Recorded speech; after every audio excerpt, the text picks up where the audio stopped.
अक्टूबर 28, 2024 को रिलायंस अपना most awaited bonus issue लेके आया था।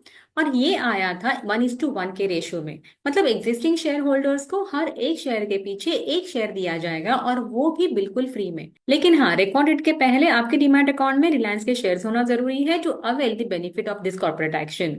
सो welcome friends to 8th day of 50 day finance challenge. और आज हम बात करेंगे बोनस शेयर्स और बायबैक ऑफ शेयर्स की भी।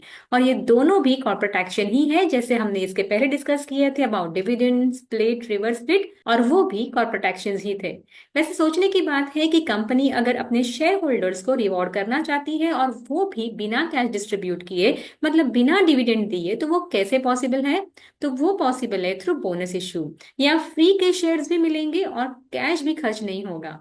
ये शेयर्स प्रॉफिट रिजर्व से दिए जाते हैं और इस प्रोसेस में शेयर होल्डर्स से कोई भी पैसा नहीं लिया जाता। बोनस शेयर्स इश्यू होने की वजह से कंपनी के टोटल शेयर कैपिटल में इंक्रीज होता है। फॉर एग्जाम्पल, मान लीजिए कि कंपनी के पास 10 लाख का पेड अप कैपिटल है। This capital is divided into 1 lakh shares of ₹10 each. Company 1:1 का बोनस लाती है, मतलब हर एक शेयर के बदले में एक बोनस शेयर मिलेगा। तो टोटल शेयर्स अब हो जाएंगे 2 लाख और शेयर कैपिटल हो जाएगा 20 लाख का। लेकिन इस एडिशनल 10 लाख का जो शेयर कैपिटल है उसको एडजस्ट किया जाएगा रिजर्व्स के साथ। मतलब रिजर्व्स यहाँ पे कंपनी के 10 लाख से कम हो जाएंगे और यहाँ पे शेयर कैपिटल 10 लाख से बढ़ जाएगा। ये एक अकाउंटिंग एडजस्टमेंट है। So yes, bonus shares issue होने से रिजर्व्स रिड्यूस होते हैं क्योंकि रिजर्व्स को कैपिटल में कन्वर्ट किया जाता है। और इसका शेयर होल्डर्स को क्या बेनिफिट होगा? तो वेल्थ क्रिएशन होगी। देखो, यहाँ पे शेयर होल्डर्स को फ्री शेयर्स मिलते हैं, जिसकी वजह से उनकी टोटल होल्डिंग जो है वो बढ़ जाती है। और तो और मार्केट में नंबर ऑफ शेयर्स ही बढ़ जाएंगे। पहले 1 लाख शेयर्स थे, अब बोनस के बाद हो जाएंगे 2 लाख शेयर्स। और उसकी वजह से आ जाएगी लिक्विडिटी, मतलब लिक्विडिटी भी यहाँ पे बढ़ेगी।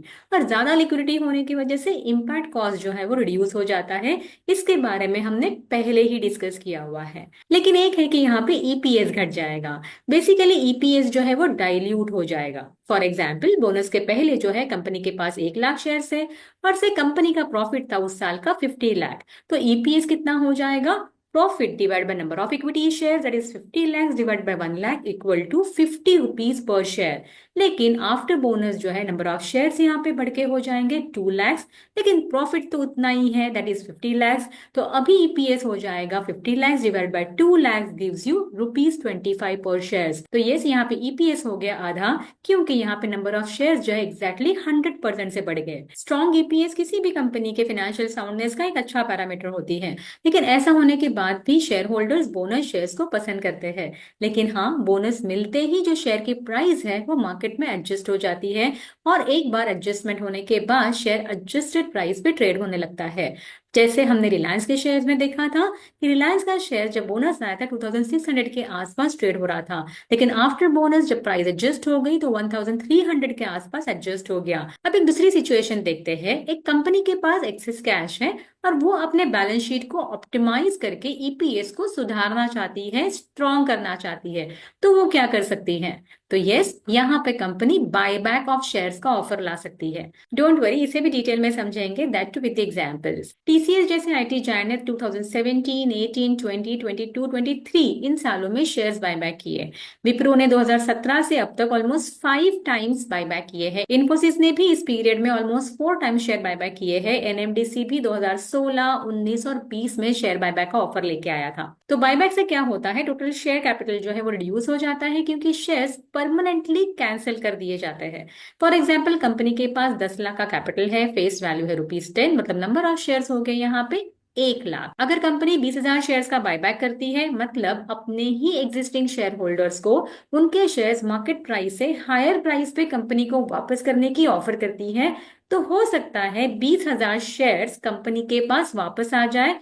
तो अब सिर्फ 80,000 शेयर्स बचेंगे, that is 1 lakh minus 20,000।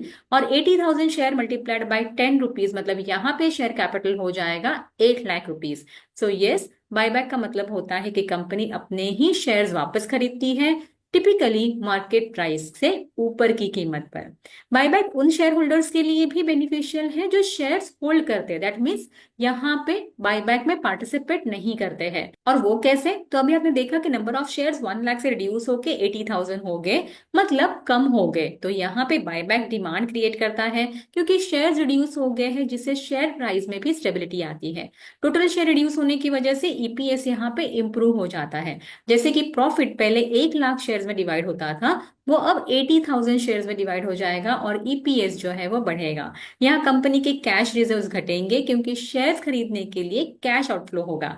Reduce share का मतलब होता है कि हर शेयर होल्डर्स का ओनरशिप परसेंटेज में बढ़ जाता है। फॉर एग्जाम्पल, कंपनी के पास 200 इशूड शेयर है और उसमें से आपके पास से 20 शेयर्स है, यानी आपके पास कंपनी का 10% ओनरशिप है। आउट ऑफ 200 शेयर से कंपनी 100 शेयर्स का बायबैक करती है और अभी कंपनी के शेयर्स हो जाएंगे सिर्फ 100।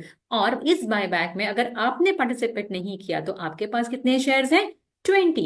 100 शेयर्स में से 20 शेयर्स आपके पास है, मतलब आपकी अभी हिस्सेदारी हो जाएगी 20%। तो yes, after buyback existing share holders की हिस्सेदारी जो है वो कंपनी में बढ़ जाती है। I hope you understood this to corporate actions clearly. If you have any doubt please mention in the comment box. मिलते हैं एक नए टॉपिक के साथ in the next session. Till then keep learning and happy investing.